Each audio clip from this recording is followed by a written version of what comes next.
I'm so excited to have this conversation because, right, exactly.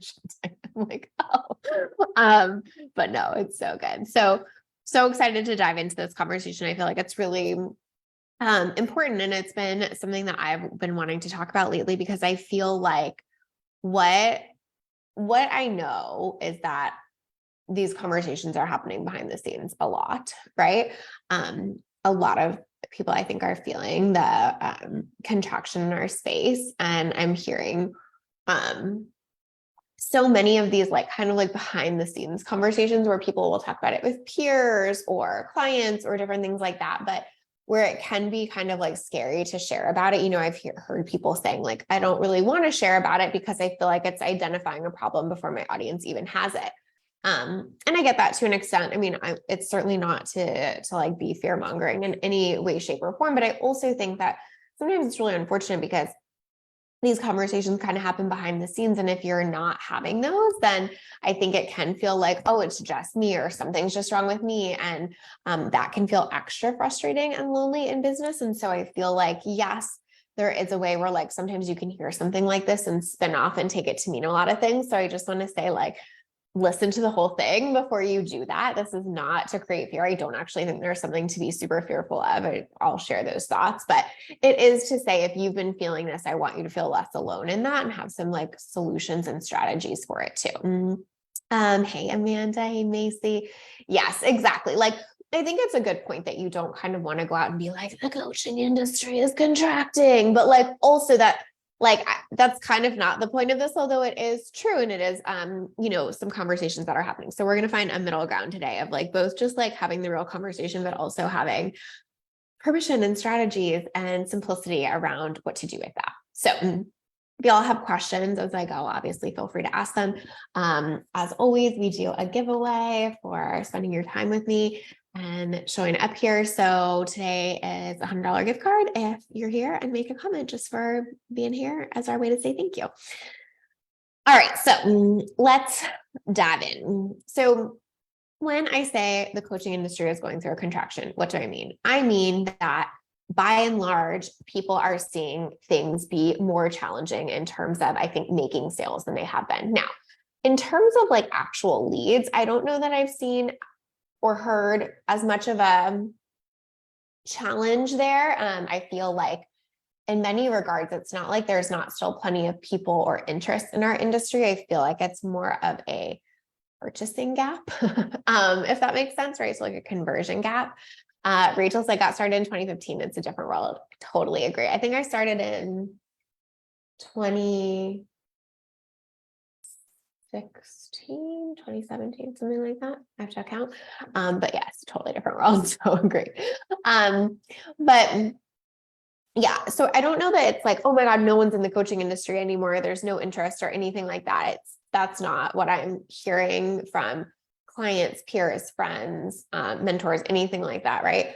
But I do think people are seeing things be more challenging in terms of conversions. And so what I mean by that, just to be as specific as possible without being identifying in any way, shape, or form, is I feel like, hearing that some of the like biggest names in our space are having more challenging launches, some big businesses, some small businesses, like all different levels are going through this, like it's harder than it used to be kind of contraction, or like, why are the sales not there in the way they used to be kind of contraction. Now, also very important to say, this does not mean for everyone and every business forever and ever. And that's how it is. When we talk about something like what's happening in the industry, we're talking about trends versus individuals. So I have both in terms of clients right now. I have some people where I'm like, wow, like you're growing more than ever. You're converting more than ever. You're killing it more than ever. And I have some where it's like, yeah, you're totally kind of feeling this contraction right now. And so just know that just because we're having this conversation, this does not have to mean like, and this means it's coming for you, right? It's like, we can talk about things universally without them all being personal, right? And so like, just like in a recession, for example, right? Many businesses struggle during a recession, and some of the most successful businesses were built during a recession. So just know that like we can have kind of like a global conversation without this meaning like this is going to happen to your business no matter what. Like that is not true in any way, shape, or form. But it is also helpful that if you are feeling some of this challenge in your business, that you aren't taking it as entirely personal, and you're not also solving it entirely personally, because you are able to zoom out and have a wider perspective. So both really matter and both are true, but really wanting to like name and normalize, like if you're like, well, things have been fine for me, assume they're going to continue to be fine. This is not a call to be like, and they're not going to be like, that's not it. It's just to say like the trend right now that we're going through is seeing that. And so let's name that, right? Without like taking it to be this like big personal fear thing. Cool. So with that said, we can talk about the industry without it also meaning you personally, right? I think there are a couple things at play in terms of the why, and then we'll kind of talk about more like what's next and solutions, because obviously we can talk about this all day, but it's more helpful to talk about what are we going to do about it. Shantae said you may get into this, but how would you filter this through MSE? Yes, totally. We'll get to that. I love that question. Thank you. Let me like make a little note here. Okay, so why is this happening? I mean, obviously, like you would never know. You can't know for sure, right? But from like what I am hearing, seeing, anecdotally, data, all of that kind of stuff, is I think that certainly like globally what's happening financially, are we in a recession? Are we not? Whatever, right? That can impact it. And I also think that there's mistrust in the coaching industry. Like there just is, right? Like I think there's more criticism and more mistrust than ever. So I think there are like global things at play, as would be for any business. And I also think like realistically, there are some specific challenges to our industry, and both are true, right? Sabrina said, noticing some people feel like things are harder right now, but I think a lot of that is people think, oh shit, it went away. Sabs, can you repaste? I think you were saying a lot of it is people think it should be so easy, right? Maria said, shoot, Maria, I lost yours too. I'm so sorry. Sab said, I also think there's an element of beginner's luck where the first launch works and then people launch again and again and it doesn't work the same. Yeah. Amanda said mistrust, years of over-investing, clients becoming savvier. Sab said, oh, okay, you repasted, feeling like things are harder right now, but I think a lot of people think it should be so easy. And the narrative has been built up for years that you don't have to work hard in your business. Totally agree with that. Like, also, I do think like certain things are just different. Like in terms of like, was it easier in some ways to create engagement and grow on Instagram 6 years ago?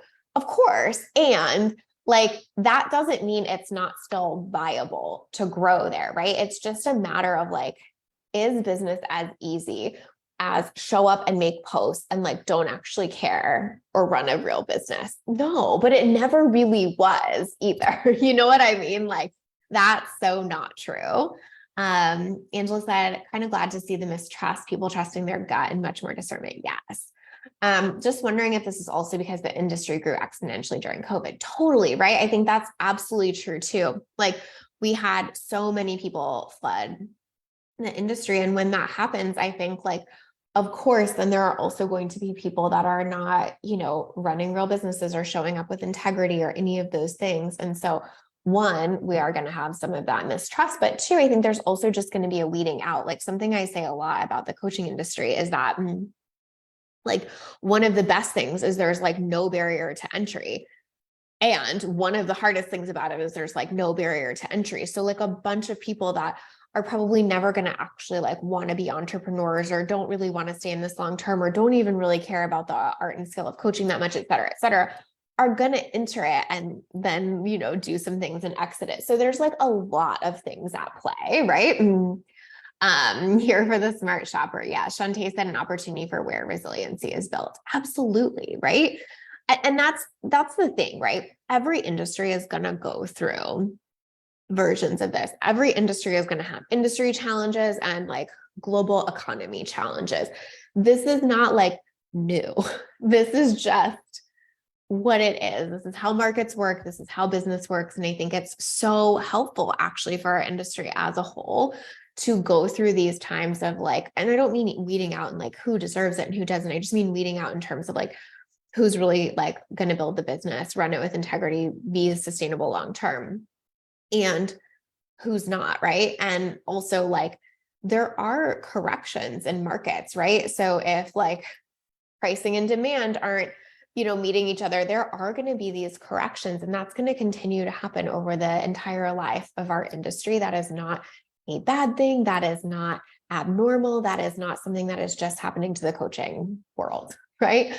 I think that so often in the coaching space, I think Sabs was kind of alluding to this earlier too, but like, it's almost like the game is how to run a business without having to actually run a business, which just drives me fucking bonkers. And so then when things that happen to normal businesses, I think everyone can freak out so much and feel like something's wrong, because it's like so many people are getting taught to play the game of like how to run a business without actually running a business, or think that's what they're supposed to be doing. And so anything that feels like efforting or adapting or pivoting or foundational business elements, I feel like people freak out because it's like, wait, this wasn't supposed to feel like a business. I like have been duped kind of thing. And the truth is like, it is going to feel like a business. We are going to have contractions and expansions and market corrections and shifts and right? Like any other business space or industry. And so I just say all that to say, like, let's normalize this a little bit. Let's normalize that, like, this is what's going to happen if you choose to run any business in any industry and you want to stick around in it for a long time, right? This is the game. This is how entrepreneurship works. This is where I think Shantae said resiliency is built, right? Like, this is how it goes. So all that to be said, like, it doesn't mean you can't be like, oh, that sucks, or this feels harder than I had anticipated. And try really, really hard not to make that wrong, but just see it as like part of the game, right? Do you see people lower their prices in one-on-one services as a consequence? I'm going to copy that question, Alessia, and come back to it because I will answer that, but I want to kind of like get to that, like what's next piece. Yes to all of this. I just completed a certification as an online business strategist because I was feeling the need to align with my ethics. Amazing. Just said, this may be a controversial thing to say, but I'm not a business coach and I feel like I have a really different dynamic in my business and love that I'm outside of this world when it comes to my niche. No, I don't think controversial to say at all. I think you're totally welcome to be like, that ain't it for me. That was like more than okay. So all that to be said, I think that that's where we're at. I think that's kind of what's going on. I think we need to normalize that these things happen. And then I think we need to talk about like, what do we do with it? Right? Like, cool. We know this is a thing. We know some people are experiencing it. We know some people aren't. We know there's things in our industry happening. What's next? How do we move from here? The thing that I always believe to be true and always see to be true is that typically with contraction comes expansion. Like, these are how things work. These are how, energy dynamics are at play. Like, this is how things function typically. So I think that it can be very helpful to be like, yes, this might feel like this right now. And then typically it will feel like this. And then we'll come back to a time when it's like this. And then so like, this is part of the natural flow, but it's like, are you getting really, really stuck when we're in this? Or are you planning for this, right? Like, are you planning for that expansion? To me, that's what feels relevant. It's not like, how do I freak out about this? And like, spiral myself on it. It's more like, well, if I know we're feeling a contraction right now, what I know is probably coming next is expansion. So how can I get on board with that? How can I get ready for that? How can I plan for that? Like, that's where your brain like would best be served going. It's kind of the point, right? Again, it doesn't mean you can't like feel some level of challenge or anything like that. It just means like, when that's where you get stuck, it's so hard to ever move into that expansion place. And so if you can go, hey, I see that this is probably what's coming. Let me set my sights there. Let me get my brain focused on that. Like, usually that's such a better place to be. Steph said resiliency, grit, and determination to stay in the long game and through economic challenge creates long lasting results. Totally. Absolutely. Like, if you want to run any business for 5, 10, 15, 20, 25 years, like, this shit is going to happen at some point. And so just seeing it as like, again, part of it, not this like massive issue. Oh, there's one more thing I wanted to name before we talk about solutions, because I just hear this all the time and I feel so confused by it. Is the coaching bubble going to burst? Is like the thing that I feel like gets so like, like charged in the online space. And like, to me, I just like, that's such a weird question. And I'll share why, but it's like, there's not like a coaching bubble, because there's not like any one way that everyone coaches, delivers services, has a business, that kind of stuff. Like coaching as a form of service is always going to be here. Like any projections you look at in terms of the growth of that industry, et cetera, is very, very viable. And also it reminds me like a lot of therapy, where it was sort of like this hidden thing for a while. And now it's like, everyone talks about going to their therapist. Like it's so mainstream. So anyway, again, coaching bubble going to burst. Like, I don't even know what that means. Yeah, exactly. What does burst mean, Shonda? Like, it's like, oh, it just magically disappears or something. Like, no, that is not a thing. To me, the questions are more like, are you delivering a service that's worth what you're charging? If not, it will probably burst, because you're like, the value exchange isn't there in your specific business. That's not like an industry thing, right? Because like our industry is so varied in price. Like some people charge $1,000 for one-on-one coaching. Some people charge, 500,000. Like this isn't an apples to apples thing where it's just like all coaching businesses go up in flames or something like that. Again, I just cannot get over the oddness of that kind of inquiry. Right. But the better inquiry is like, am I delivering services that are worth what I'm charging? Is the market simply changing and evolving, et cetera, et cetera? Like, that's really the thing. It's like how that individual business is working, how that individual business is operating. That is like kind of the thing. And are you changing with the market? I mean, this is a whole other conversation. I will circle back to the actual point, but it's like, so much is about to shift in our market too, y'all. Like AI is going to change some shit. And if y'all don't think that, I think you just start seeing what's coming. Like AI is going to make an incredibly big shift in our industry as well as many others, right?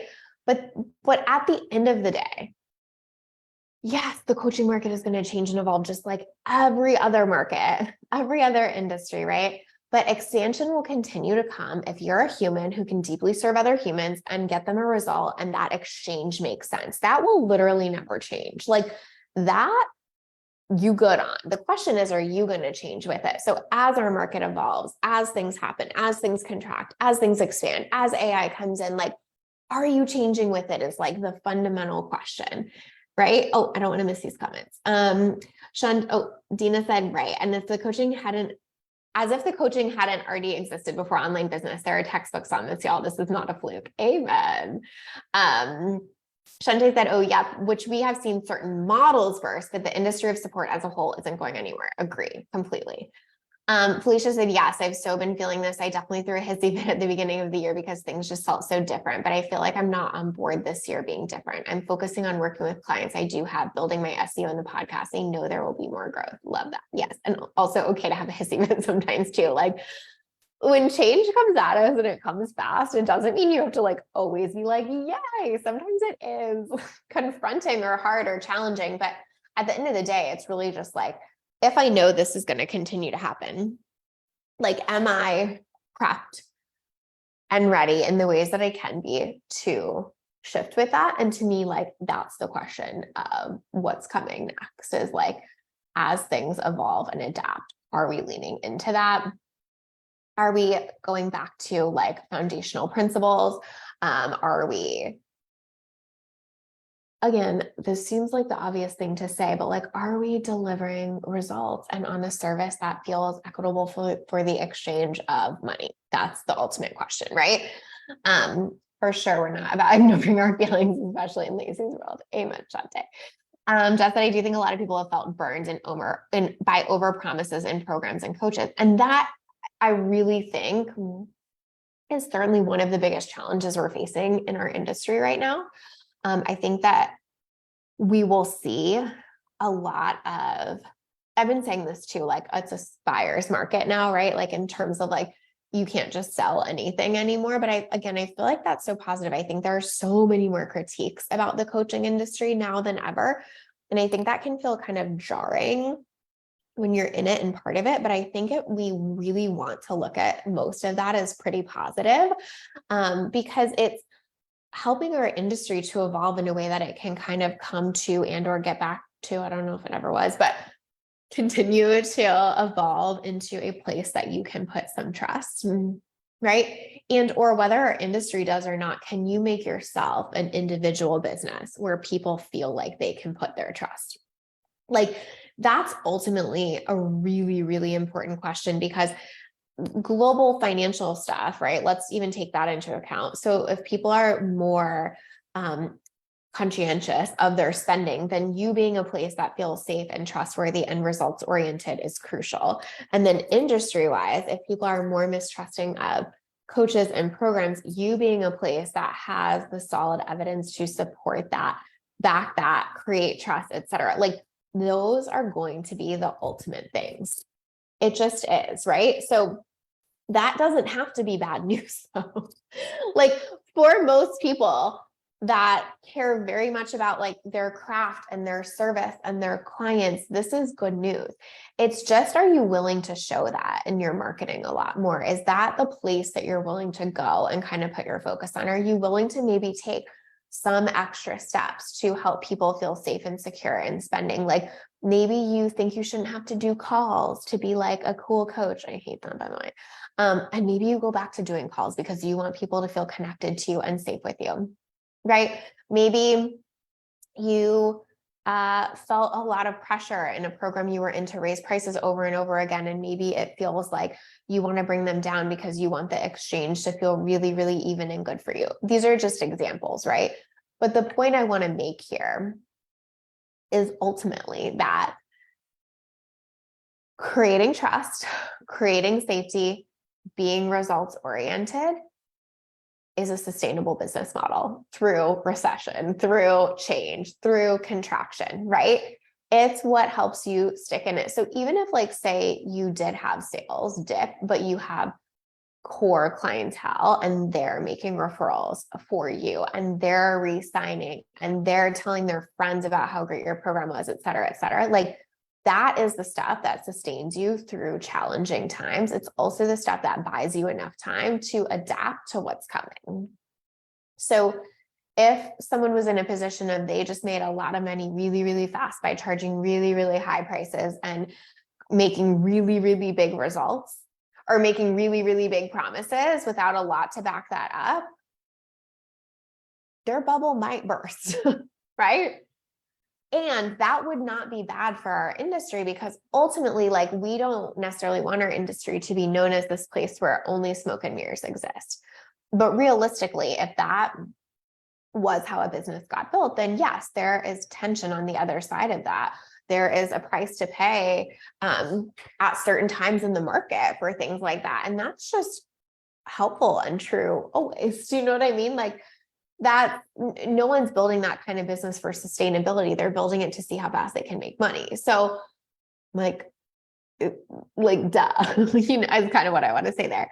Sarah said things are always going to change. So the key is to be adaptable. Absolutely. It boils down to the service we're providing 100%. Yep.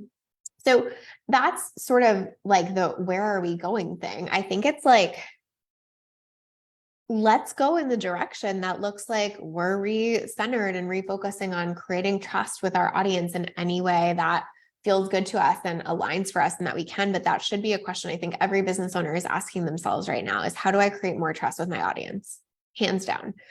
If you haven't asked yourself that question in business yet, I think this is the moment to. How do I create more trust with my audience, right? Whether that's through sharing more testimonials, whether that's through being more, I don't want to say available in the way of like, you're so available to people all the time, but I mean like accessible in the sense that like, if I had a question before I bought your program, do I have a way to ask you that? Things like that, right?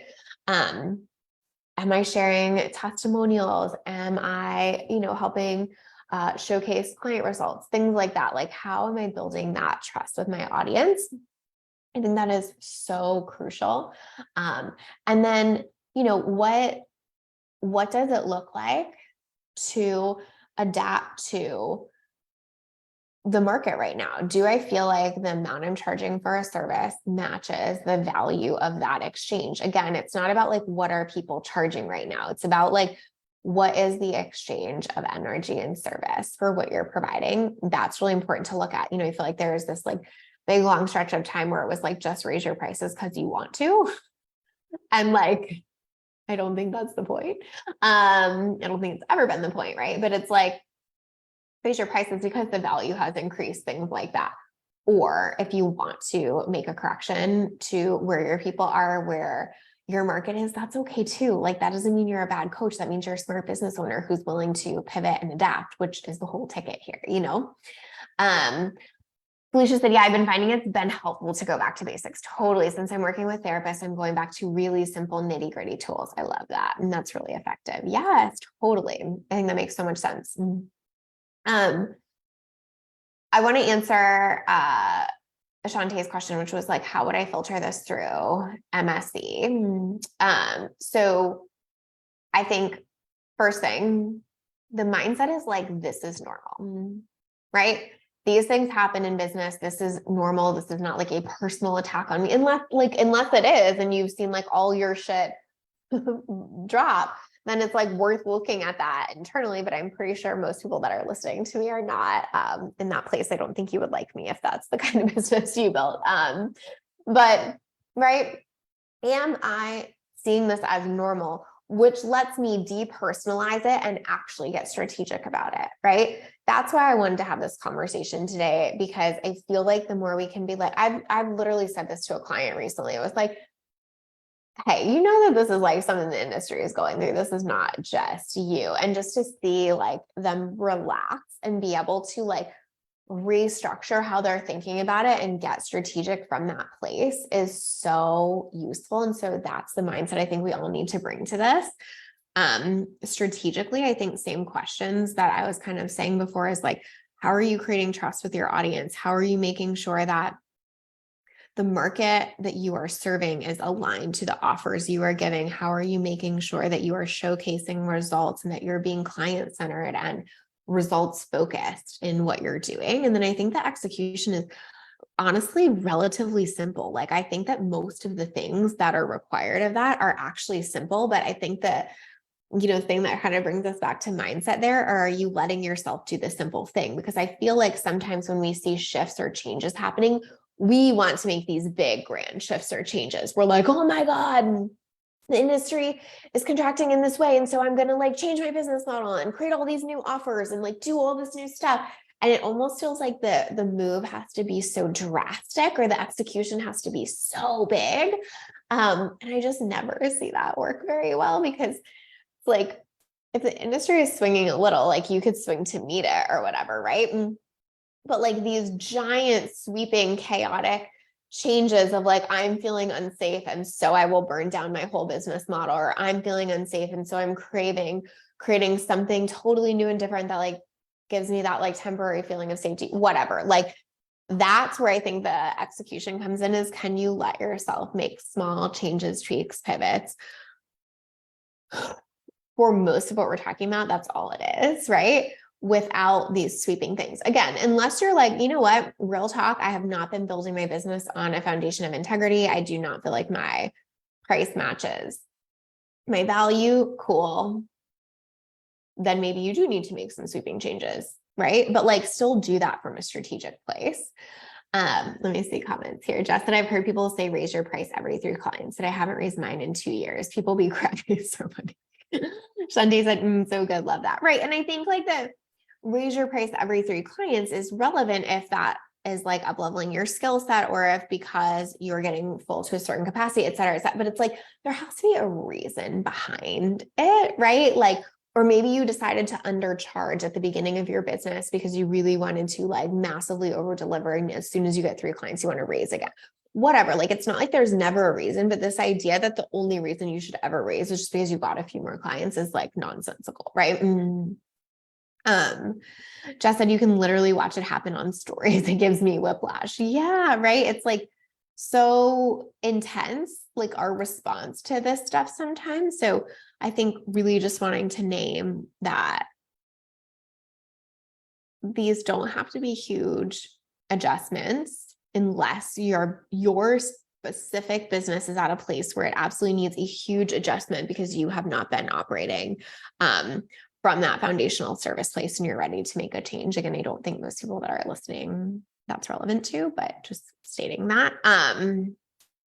So other question, also you guys have more questions, feel free to drop them, but I just want to make sure I get to the ones we already had, which is, I think Alessia said, do you see people lower their prices in one-on-one service as a consequence to this? I think similar here. Honestly, I've had clients both raise and lower prices this year. And it was really based on like what was happening for them and their business and their market. I think that it really is about like, so one of my clients that lowered her prices, like her market is super new entrepreneurs. And we actually took away some of the high level like service that was in this. And so we adjusted the price accordingly because we were removing some of the value, but we were also making it more accessible for people that are wanting to get in this industry and start. And so it was like an adjustment of like, how do we kind of meet our audience and how do we adjust the value? Right. That made a lot of sense for her. And then I had a client who's raised prices this year for sure, because her prices have been low for quite some time to the point where it was almost creating confusion with her audience. Like they were like, how am I getting this for this price? It makes no sense. And it was actually creating like a little bit of hesitation with her buyers because it kind of felt like the value and the price are not matching. Side note, I feel like that's kind of what happened on Jen and I's Delegate Your Data workshop, where it's like, it's free, but what Jen created is so insanely valuable that I think it's like truly confusing why we did that for free. So like misstep, but like that price confusion is relevant, but all of it really comes back to is like, what is the value exchange? I think where people get so frustrated in our industry is where it feels like, wait, I just spent like $10,000 on this thing and I got like this nothing thing from it. And it feels so not like it makes sense. You know what I mean? So that's what we're really looking for. Like, are you giving value and a price point that align? And is that meeting your audience where they are? And then how can you adjust value in that? So I don't think there's just going to be this like across the board, everyone's lowering prices thing, but I do think that there's going to be like correction in the sense that I think that for some time you've kind of been able to completely overcharge without consequence in our industry. And I think that part is shifting for sure. Felicia said, I had a client decide to open up 3 sliding scale spots, 200 per session, which is still not a low fee because she needed the money. But she was really clear that she was only opening 3 sliding scale spots. It's super contained, which is not how most therapists create sliding scales. And she filled those spots in 1 week. Amazing. That's so cool.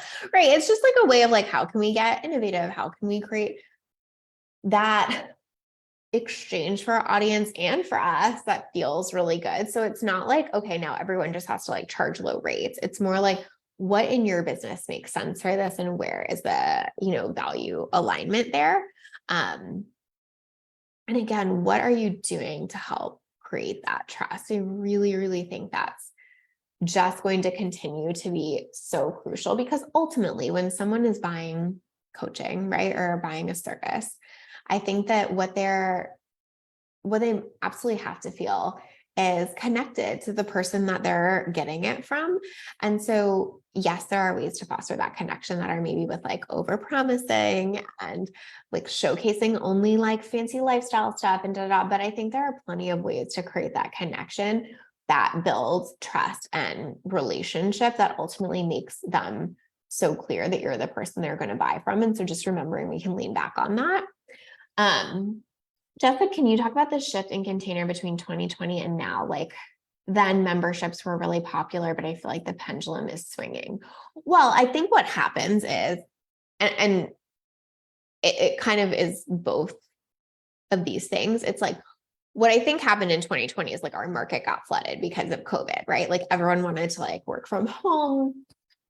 was like reimagining what their life and job could look like. I think people were trying to find more flexibility in their careers. I mean, there's so many reasons that our market just absolutely exploded during COVID. And when that's happening, I think what people do is try to go, okay, well, how do I scale as fast as possible? So that's when I think memberships get really attractive and things like that, because there's a bunch of people flooding into the market. And so someone's like, cool, how do I like grab more clients, scale this, et cetera? So that's when I think memberships got really popular, because it's like so scalable, right? And it's like you can funnel a lot of people in, et cetera, et cetera. So I think that that's why we saw such like a takeoff of that then. Conversely, I think what has happened since then is the market has started to weed itself out. You know, some of the people that came in did not stick around, as of course happens with entrepreneurship, and of course, especially our industry, because entry barriers are so low. And I think so many people also were not getting, you know, the results or value that they were wanting at that time, probably because it was like, you know, a fast way to scale in many regards. And so then I think, you know, pendulum kind of swings back and people are like really craving, you know, like high level support, that kind of stuff. But the thing is like, that's always going to continue to shift, because I feel like as soon as it goes to, okay, everybody wants high level, then what starts to happen is everyone's like, oh my God, I'm so sick of paying high level. Like, I just want a program I could take. And so then programs become the thing. And then it's like, so sick of these programs where I'm not like being fully seen or being fully supported. I want like high level one-on-one, like, right. So it's just easy for that to keep shifting, because there's not one thing that's like super cheap, but also super high touch, but it's also like, do you know what I mean? So I think we'll kind of keep seeing different cycles like that. It's really, to me, about kind of like, what have you built enough trust with your audience that they want the business model you have, kind of thing. Like for me, I believe in one-on-one, I believe in high level, I believe in that support. So even when the market shifts to memberships being attractive, I will still preach one-on-one. Even when the market shifts to everyone wants a course, I will still preach one-on-one, et cetera, et cetera. You know what I mean? So it doesn't mean you have to shift with that. It's just like, I think that's why we see these shifts. And I think it's also why people feel so much pressure to like change their business model with the industry. And I'm not saying that can never work. I'm just saying it's more work, right? Because you're like, oh, people want this. Now they want this. Now they want this. Now they want this, versus being like, my audience trusts me enough that I'm going to tell them like why this is the best way to get a result with me, or why this is the best way I deliver my service. And I'm going to double down on that. So again, not that you can't shift with it. I just think it's like a little more intense and exhausting. But yeah, I do think that that's sort of like what we have seen kind of like transpire and shift within our space. Yeah, crazy making. Exactly. And honestly, like, this is one of the reasons why I'm so invested in data right now too, and so excited about that, and so like on one with it for Dateable, because I feel like this is what helps all of this stuff, right? It's like, look at the data. What is it telling you? What shifts do you want to make for your business? Like, yes, we can hear about things that are happening in the industry, but what's specifically happening for your business? Do you have solutions to that? And are you letting yourself like really get strategic about that? Because when things change, if you can follow what your own data is telling you, it's so much easier to adapt with it. When things change and you don't have that, again, it's so much easier to just like chase every new thing. Well, I heard people really want memberships right now, so I'll go do that. I've heard people really, right? And it's like, you know, versus like, well, what I see my people are responding to is this, or what I see our gap is this, and being able to address that is so critical. So that was just a side note, but like that, like, I think it's easy to talk about these things and then be like, yeah, but how would I know? And like, that's how you know. Okay. So other thing in terms of expansion that I think is coming is, I feel like, I'm trying to think of how I want to say this. Oh, let's see what Angie said. What's so interesting is I feel really over memberships and group programs, even though I offer them, but I'm attracted to the ones that are now identifying the gaps, errors, misalignments of the container and handling those objections in the marketing. I'm like, yes, thanks for noticing that people have been let down by those spaces. And thanks for offering something better and more purposeful. I love that. I think that's so true. And I think like, it kind of leads me to what I was going to say that I was saying, like, I don't actually quite know how I'm going to say this. So thank you for the lead in, Angie. But I feel like ultimately what I've seen a little bit more recently is that when our industry goes through something like this, it can almost put people in like a little bit of apologetic vibes. Like, you almost feel like weird for being a coach or for like marketing, or like, I feel like there's such a thing about like talking about money right now. And then I think some people get like so almost like weird or apologetic about talking about money now. And it can create almost all this like internal confusion of like, what am I supposed to say right now? What's working? What am I not allowed to say? Are we talking about money? Is it cool to do that? Are we not talking about money? Is it not cool to do that? Are we all like, picking out the holes or pieces and everyone else is saying like, what's happening? And so what I really believe, and I have told my clients this too, is like, when expansion is coming, because it will, the apologetic vibes are not the thing. Like, this is the moment to be like, what do I believe in? What do I know? What can I double down on? And what do I back myself in? Right. I think I said this on here or somewhere else. I can't remember. Maybe I did a client lesson on this, whatever. Sorry if I'm repeating myself, forgive me. But recently someone sent me a post that had gotten written on like why the revenue share business model is a scam. And I read this post and it was like quite long in terms of like, okay, why this would be true. And I have to tell you, I was like so lit up after reading that, which sounds fucked, but hear me out. Because I was like, oh, this is a hill I'll die on. Like, I believe so much in the partnership model and how I built it and what I do. And I'm like, I don't have anything to apologize for. I don't have any, like, I'm not against like critical conversation. Like, I wasn't offended by this post or anything, but I was very much like, no. I back myself all day. That ain't it. That ain't true. Let's have a conversation.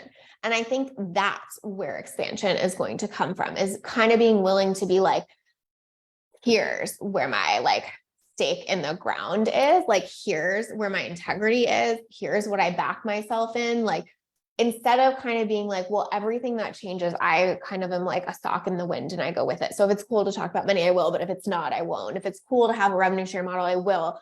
And if like someone has something bad to say about it, I won't. Like, where expansion is going to come in is where you're willing to double down, where you're willing to be a thought leader. And that's how you show your audience trust, y'all, right? That's where they trust you, is because they see you sticking to the same thing and like really believing it and really caring about it and really being in integrity. Like, that's why I have so much trust in my business right now, is because I have been doing the same shit for years. I'm preaching the same shit for years. I wasn't like, one-on-one school. Now it's not. Now it like, right. And I'm not saying you can't have multiple offers. By all means you can, right? You can change your mind. But like, I'm just saying that there is this way in which you could have a revenue share model, read that, and then be like, oh my God, I don't want people to think I'm a scammer. Like, let me change my business. And that's where people lose trust. So if you don't have a business model that if you saw attacked, you wouldn't be like, oh yes, let's go. Let's have this conversation. Like, that's the moment you got to stop and look at it. That's when you got to be like, did I build the thing I really believe in, or did I build the thing I thought I was supposed to build? Because when expansion is coming, it's going to be because someone's true to their thing, being the thought leader, backing themselves, clear on what they offer, what the result is, and willing to like have that conversation. Because I think more and more people are going to come for the coaching industry. I hate to say it, but it's true.